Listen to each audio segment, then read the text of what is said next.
Hi, my name is Jay, and you're listening to Cube FM. On the subject of infrastructure as code, one of our podcast guests, Brian, suggested the current infrastructure as code paradigm has reached diminishing returns. What new approaches do you think could revolutionize infrastructure management in Kubernetes? So, I am a big fan of Pulumi for as an infrastructure as code. They're all good, but this is why. I think one of the ideas of infrastructure as code that has been missing is the code part.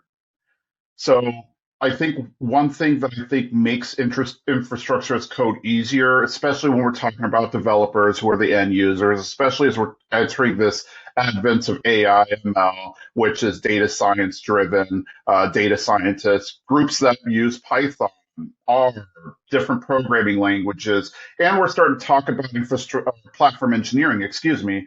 Uh, a big one that we are starting to see is, hey, how do we actually make it easier for people to use Kubernetes? And there's a lot of different ways to do it, but one way I've always thought would be, what if you could just write Kubernetes objects as Python objects, or as you would write something in Go, learn a new library the same way you would learn PyTorch or something like that.